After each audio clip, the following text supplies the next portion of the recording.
Rewind, Your Week in Review is sponsored by the Wisconsin Realtors Association, bringing Wisconsin communities to life with great homes, businesses, and neighborhoods. The Wisconsin Realtors Association, the voice of real estate. This week on Rewind, Your Week in Review, Governor Tony Evers introduces his plan to address an uptick in violence. Plus, the GOP leader of the Assembly rejects calls to decertify the 2020 election, but reveals he still believes there's proof of widespread voter fraud. And the city of Milwaukee is looking to offer an alternative to drop boxes after a judge banned them for April's general election.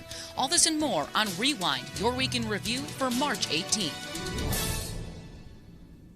Hi, I'm Emilee Fannon. And I'm J.R. Ross. J.R., let's start off this week with Governor Evers introducing a crime package. Now, this comes in addition to other funds that he already administered in about a round of $45 million back in October. So this is kind of a new incentive package focusing on violent crime. We have a breakdown of where the numbers go. About $50 million will go towards community safety. $19 million will go towards local and tribal law enforcement agencies.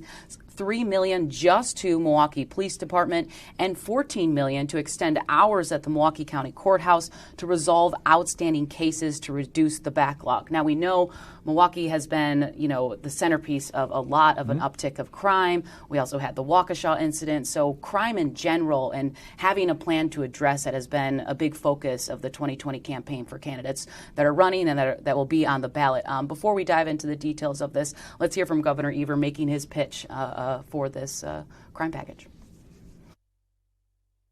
I'm announcing that we're investing more than $50 million in grants to support local and tribal public safety agencies, to bolster crime prevention strategies, and to help alleviate the pandemic-related backlog of criminal cases in Milwaukee County and across Wisconsin. At the end of the day, whether it's investing in mental health support and diversion, to getting folks fair and speedy trial, to bolstering reentry program, we're going to follow the science and use evidence-based, data-driven strategies to build a safer, fairer Wisconsin for everyone. The bottom line is we've delivered where the state legislature has failed. Bloomington is still a great college town, by the way.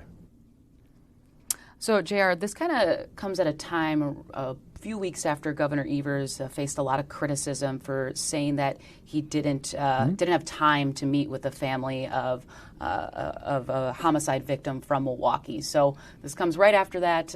But like I mentioned before, a lot of candidates are trying to make crime a big topic and centerpiece of their campaigns. It comes right before he's going to veto a series of crime bills that Republicans sent him like the last several weeks, right? So there are all kinds of bills that wanted to use ARPA money, federal COVID money that's at Evers' disposal to pay for various anti-crime initiatives, police recruiting, all those things. I don't think Evers is going to sign many of those because they're all on party line votes out of the legislature, the ones that got votes.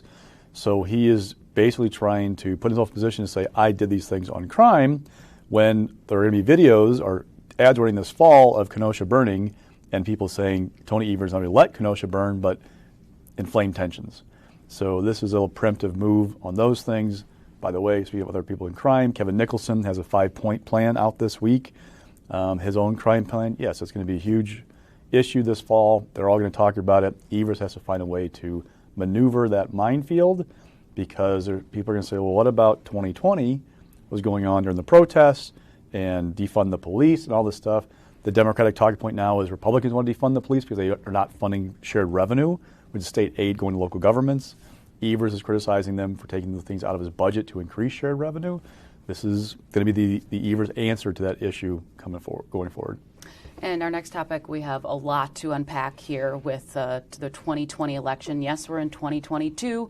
A lot of Republicans still talking about 2020. The big headline this week is that Assembly Speaker Robin Vos reiterated again there is no legal avenue to decertify the election after he held a private meeting with advocates who firmly believe it's possible. Now, Vos has repeatedly said there is no pathway to do so with decertification, but he did reveal when I asked him if he believes there's widespread voter fraud, and he said yes, despite numerous reviews, even the nonpartisan Legislative Audit Bureau finding no evidence of that claim. Let's take a listen to what Vos had to say and the criticism that he heard, or the criticism from Governor Evers kind of slamming Vos for trying to have it both ways. Do you think there was widespread fraud or just a few instances? I think there was widespread fraud. I believe there were problems with the election. I believe that's why we have passed 17 different bills. We have the Gableman investigation that I know is showing many of the issues that are there. The problem gets down to what's the remedy. The Democrats still have not yet admitted that there were any issues with the 2020 election, and every investigation has shown there were many. So I think we should focus on the solution, which is a new governor, a new attorney general, the ability to have, as we move forward, solutions that can actually become law, as opposed to ideas which, again, are totally untested, never been done in the history of our country. We can't have a legislature decertify an election. He's saying there was widespread fraud, and by golly, I'd love to do something about that, but I can't. That's not leadership. And I'd say Speaker Vos tries to remind me regularly that he's a leader. When they're saying that and they know it's not true and it has not been proven to be true, they are causing that to happen. That's just the wrong thing to do, and I just have to call him out on that. I think he's one of the smartest people I've ever met, and I think this is about one of the dumbest things he's ever said. So Vos is also trying to urge these decertification supporters to focus their energy in November, right? Let's focus on winning and electing Republicans up and down the ballot. If you want election changes, elect a Republican governor, a Republican attorney general. His comments also come on the same day party leaders met in Plover, where there was a rally in Plover, I should say, to clarify, across the street in Stevens Point at a convention center. Speaker Vos, Leader Lemahue, and members of county Republican parties kind of held this meeting to talk about questions about the election, decertification. Across the street, a lot of people saying, toss Vos, reject Vos.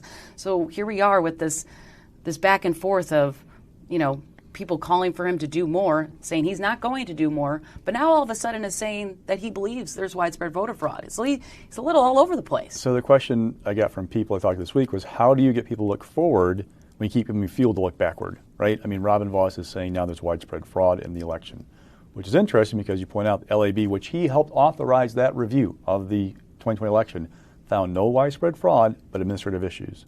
So if Robin wants the focus to be on 2022, what's he doing moving the goalposts of where he stands on what happened in 2020 to now say widespread fraud? Now I'm saying Gableman's investigations uncovered some things. You've all looked at what Gableman's uncovered. A lot of it's not new. Oh, by the way, a lot of it's disputed. For example, the nursing home turnout. The city clerk in Milwaukee said, oh, look, here are 33 nursing homes in the city of Milwaukee. Turnout on election day, registered voters, there's not 100% turnout in any of these homes in Milwaukee, the city. Now, Gableman's report talked about Milwaukee County, right? So you don't know what the overlap was. He didn't detail things in his report to know which homes he looked at. That said, it's been disputed. And then you follow up from Robin Vos saying there's widespread fraud, we can't do anything about it, to Donald Trump jumping in with a comment which reinforces that it's never going to be enough, Emilee. No matter what Robin Vos does with this, he's never going to placate certain people unless President Trump's back in office, the results are decertified, and there are people in prison who did certain things. Those things are not going to happen. So what do you get out of this? Right, and I do want to bring up, too, from Democrats, I think it was a few weeks ago, too, they sent a letter to Speaker Vos saying you need to, speak more openly against voter fraud. And now here he is saying, well, I believe there is proof of it, despite numerous reviews, recounts, lawsuits, not finding any of that. There's been a few instances of voter fraud, about 24 people charged with voter fraud out of 3.3 million people who voted. So that is a sliver of people that were charged with voter fraud. And remember, too, but even the things that Trump raised in lawsuits weren't fraud. They were administrative issues about like an absentee ballot application being doubling for the envelope for your absentee ballot. That is not a fraud issue. That's an administrative issue. Clerks curing information on absentee ballot, that is not fraud. It's an administrative issue. Now, Trump claimed there's a vote dump in Milwaukee in the middle of the night. Wasn't his lawsuit. also isn't a vote dump. It's Milwaukee County is slow counting absentee ballots on election day. We've seen it election after election after election. They're unique because they have the central count, yeah. So what's the fraud? Did machines not count ballots correctly? Were people, I guess the one that comes close is the definitely confined voting right declaration that people may have declared that appropriately, but there's been no proof in court a single time when they've had opportunities to do so to show there was fraud there. And what I was trying to get to, too, is that Democrats are kind of saying that Voss can't have it both ways. You can't say you're not going to decertify the election, but also say there's widespread voter fraud. So he's trying to appease to both base, because even Jefferson Davis, who's kind of apparently helping Gableman with his investigation, some consider him kind of a conspiracy theorist, tours around with Mike Lindell, the My Pillow guy. He's saying that, I liked what Voss said. This is the first time I heard Voss say he thinks there's widespread voter fraud. So they're thinking they're making progress here. And even talked to some sources who were at that meeting in Stevens Point saying they're flat out pissed. I'm not going to lie. They are upset that the Speaker is not bringing this resolution, Representative Rantham's resolution, to the floor. But I think a lot of people are just not realizing that there is no legal pathway to do this. But he's just kind of leaving people on the edge of their seat that's saying that, hey, I do believe in some of the things you're saying. Now, the nursing home stuff, it's troubling, the things that we saw, the videos we saw of people who don't look like they know what's really going on, Correct. Who voted. However, under state law, only a judge can declare somebody incompetent to vote. There's a misconception among some Republicans that special voting deputies who normally go to a nursing home twice to help voting before they send the absentee ballots, which is what they suspended, right? They suspended that requirement, that a special voting deputy would have stopped that. They can't declare somebody incompetent and eligible to vote. That's not their role. So those things are, again, troubling and look bad, but was it illegal? There's no evidence of widespread fraud in nursing homes. Again, some troubling things. It breaks your heart to watch some of these folks and what may be going on. But where's the fraud, the proof that a employee cast a ballot for them? Where is it? It's the big question mark. Yeah. You did talk about Trump. I do just want to bring up his statement, because shortly after Robin Voss made those statements saying he believes there's widespread voter fraud, Trump weighed in again. He said, Speaker Voss just said there was widespread fraud in the 2020 presidential election, but that the state legislature cannot do anything about it. Wrong. There is already a powerful resolution in the state assembly that calls for decertification. Voss knows that. This should be done quickly and easily. Once again, former president really, really stressing Robin to do more. We know it's not going to happen, but the big question mark too is how much is this going to continue? Mm-hmm. How much is Trump going to have an influence in Wisconsin? And I think the still big question mark is, if he doesn't do what Voss says, is he going to still be friends with him? Is he going to still give endorsements here in Wisconsin? We got Clayfish, Nicholson, Rantham, all these others who are really vying for that support. And who knows? And Trump said, if Republicans had more courage, we wouldn't be in the mess that we're in.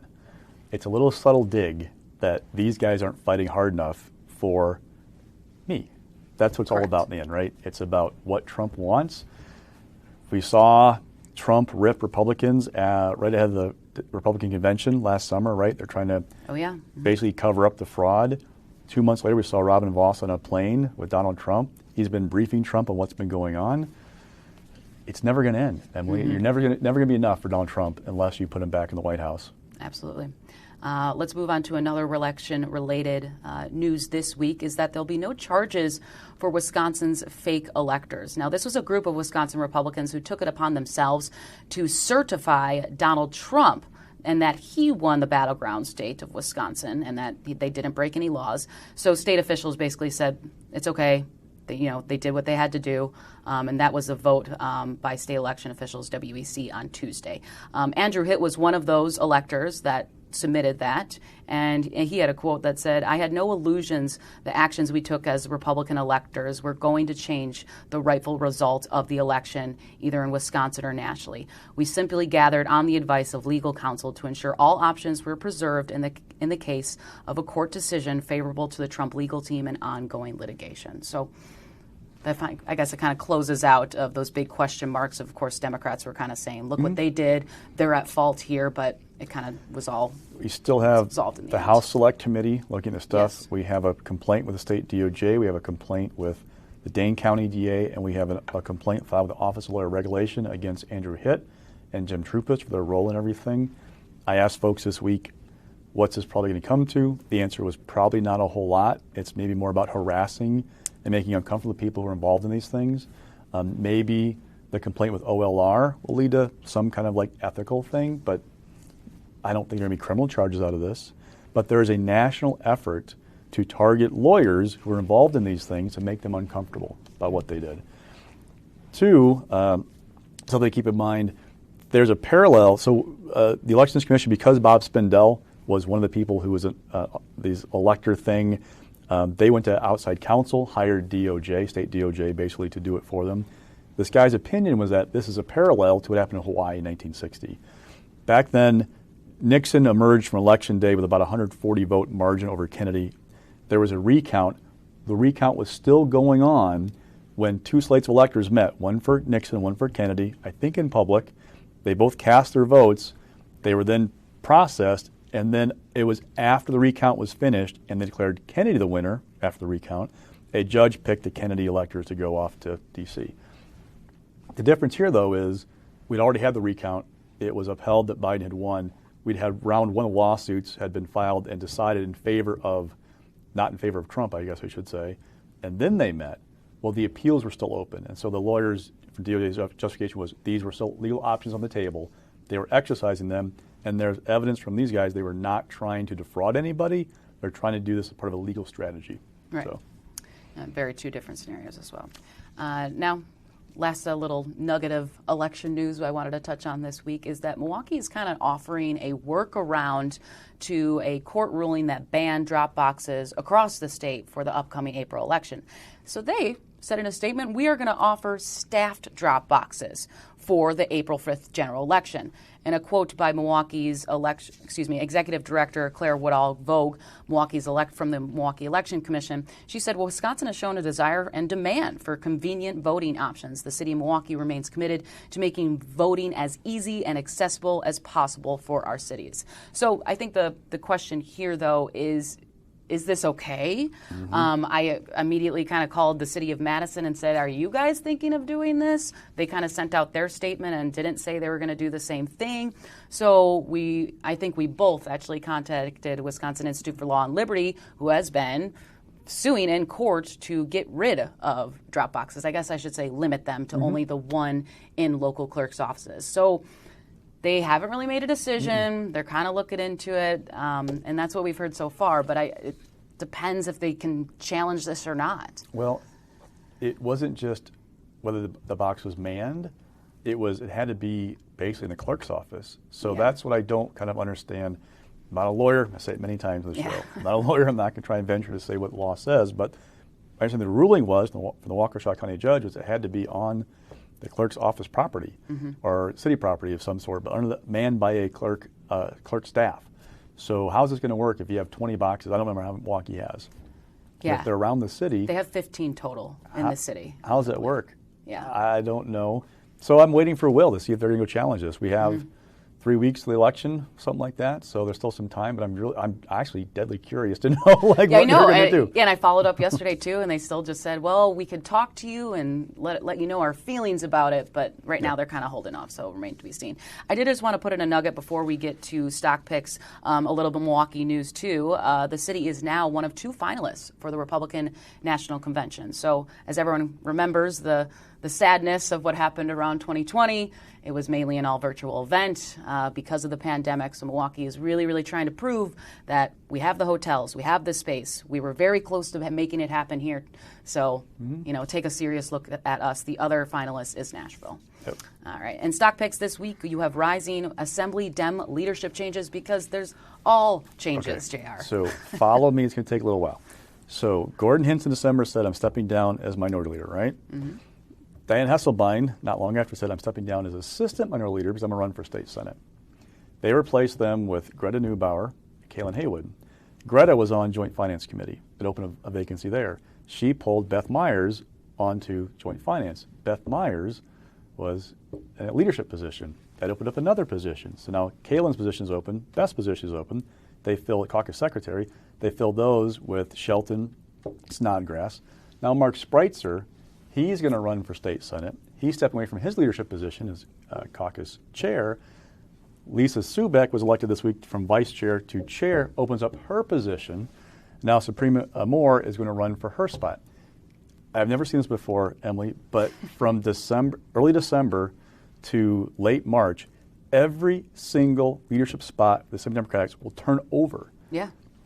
Now, if they're in the majority, it'd be a big deal. Right. In the minority, you're kind of trying to sell people on, we're going to try and get closer to where we are right now to Republicans. There's not a viable path to majority.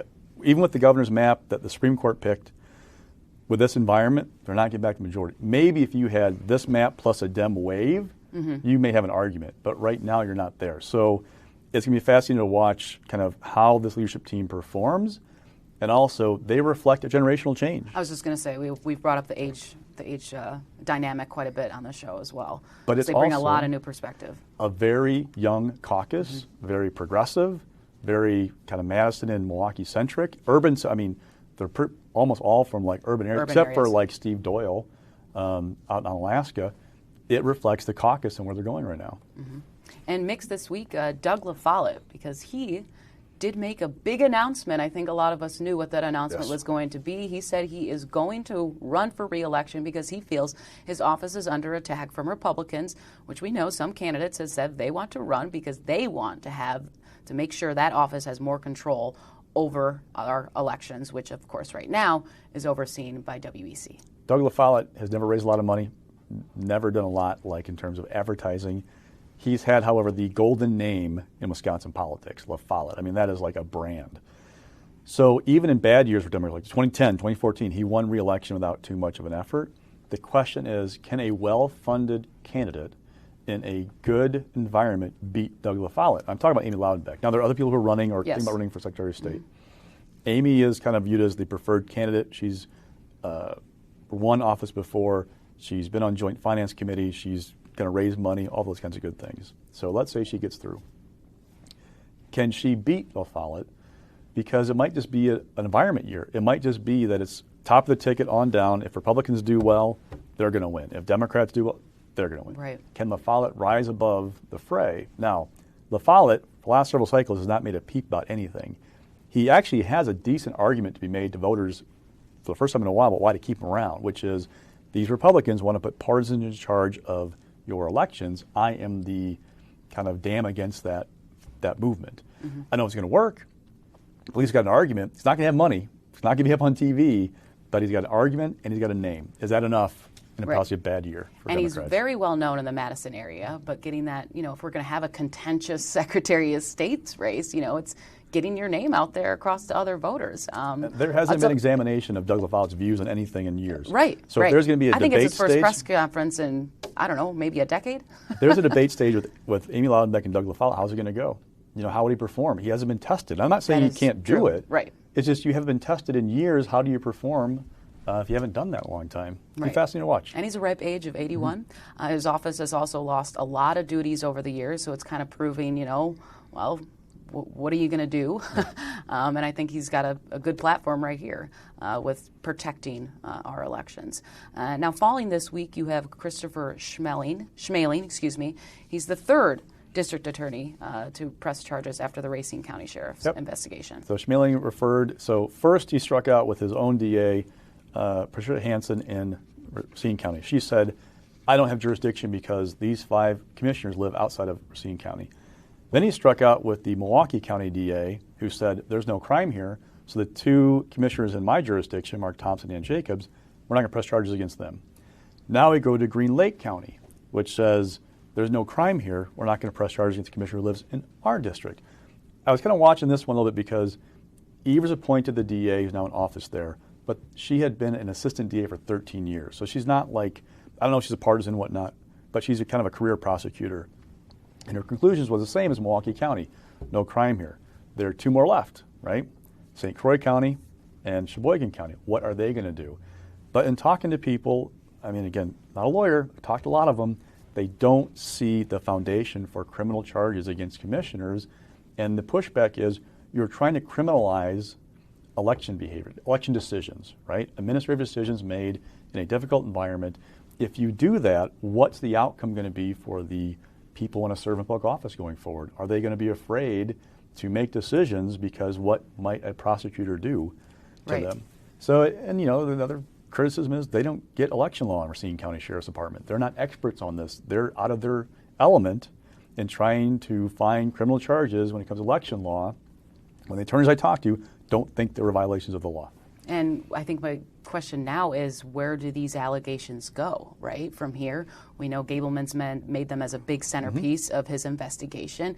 Often says he talks to the sheriff all the time about these allegations. I'm sure they teamed up to meet with these individuals who say, here's my father, here's my mother, who was too incompetent to cast a ballot. So, you know, after maybe no charges are filed, after all this is said and done, does it just be hand over to Gableman to maybe look into and maybe find any more answers? Yeah.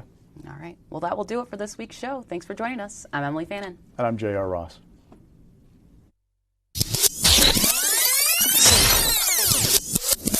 Rewind. Your Week in Review is sponsored by the Wisconsin Realtors Association, bringing Wisconsin communities to life with great homes, businesses, and neighborhoods. The Wisconsin Realtors Association, the voice of real estate.